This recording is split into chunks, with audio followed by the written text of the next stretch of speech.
जब आप श्रीमद् भगवत गीता का 14वां अध्याय पढ़ेंगे और श्री रामचरितमानस के अयोध्या कांड को पढ़ेंगे तो वहाँ पर आपको राजा वेन का उल्लेख मिलेगा। तो आज आपके सामने राजा वेन की कहानी है। तो बात ऐसी थी कि जो हमारे छठवें मनु महाराज थे, तो मनु के वंशज से ध्रुव और उनका शासन था विश्रवा राज्य पर। उसी राज्य में राजा अंग हुए। अंग का विवाह हुआ सुनीता से, जो कि मृत्यु की पुत्री थी। इन दोनों से वेन नाम के एक राजा उत्पन्न हुए। वेन बहुत ही क्रूर राजा थे, मतलब इतने ज़्यादा क्रूर थे कि इनके अत्याचारों से पूरी प्रजा डर रही थी। राजा अंग ने जब वानप्रस्थ ले लिया, राज्य छोड़ दिया, उसके बाद राजा की कमी हो गई। पूरी प्रजा घबरा रही थी कहीं वेन राजा न बन जाए, लेकिन बिना राजा के राज्य चलेगा कैसे।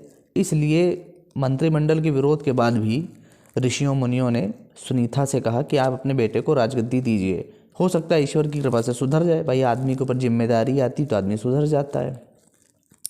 लेकिन राजा बनने के बाद वेन ने एकदम अति कर दी। वेन ने सबको बहुत कष्ट दिया। जरा सी बात पे मृत्यु दंड दे देना, किसी ने चोरी करी तो हाथ कटवा देना, आंखें फुड़वा देना, इस तरह के बहुत सारे अमानवीय काम वेन ने करना शुरू कर दिए। वेन को लगता था कि इतनी कठोरता से ही सुधार लाया जा सकता है। वेन के अंदर सरलता और सुहृदता नाम की चीज़ें नहीं थीं। वेन का अहंकार इतना ज़्यादा बढ़ गया कि वेन ने ऋषियों मुनियों और जो सीधे साधे लोग थे उनको परेशान करना शुरू किया। अब वेन ने आज्ञा निकलवा दी कि कोई भी ईश्वर का पूजन नहीं करेगा, क्योंकि समस्त देवता राजा में निवास करते हैं, इसलिए राजा ही एकमात्र पूजनीय है, केवल राजा की पूजा होनी चाहिए। और सबसे कह दिया कि तुमको जो कर्मकांड पूजा करनी है वेन की करो, वेन की ही पूजा होगी और किसी की पूजा नहीं होगी। बहुत सारे ऋषि मुनियों ने उसको समझाया, लेकिन बात यह है कि अज्ञानी को ज्ञान दिया जा सकता है, लेकिन जो स्वयं को अज्ञानी माने ही ना, उसको ज्ञान नहीं दिया जा सकता। जैसे सोए हुए को जगाया जा सकता है, लेकिन जो सोने का नाटक कर रहा उसको नहीं जगाया जा सकता। बिल्कुल यही हाल वेन का था। भृगु ऋषि यह सब देख रहे थे, तो प्रजा की रक्षा करने के लिए भृगु ऋषि ने एक कुश को लेकर के उसको अभिमंत्रित करके ब्रह्मास्त्र की तरह मारा, जिसके कारण वेन की मृत्यु हो गई।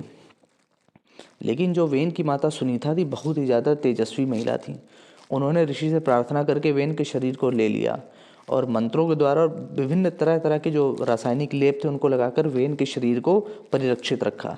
मतलब आप लोगों ने मिस्र में मम्मी बनाने की बात सुनी होगी, लेकिन किसको पता कि भारत में ये प्रक्रिया और पद्धति कितनी प्राचीन और पहले से ही थी।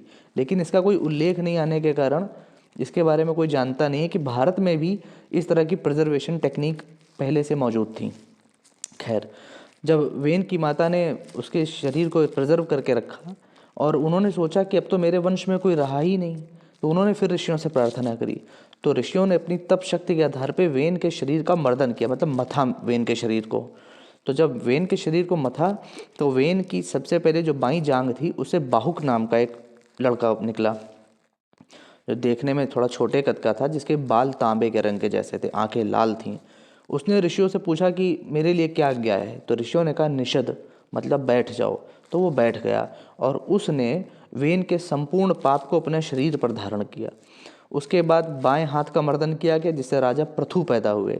राजा पृथु इतने तेजस्वी थे और दरअसल सच में वास्तविक अर्थों में पहले राजा ही पृथ्वी के पृथु थे, क्योंकि उन्होंने ही ग्राम नाम, जो ग्राम की इकाई है, ग्राम की परिकल्पना की। जो आज हम गांव देखते हैं, उसके बाद जिला देखते हैं, तो इनकी परिकल्पना जो सबसे पहले की गई वो राजा पृथु के द्वारा की गई। तो इन्होंने राज्य का एक भौगोलिक ढांचा तैयार करा। उससे पहले तो लोग घुमंतु हुआ करते थे, इधर उधर रहते थे। जो बाएं हाथ थे उसे अर्ची नाम की बहुत सती साध्वी महिला निकली। अर्ची और पृथु का विवाह कराया गया और इस तरह से राजा वेन की कहानी समाप्त होती है।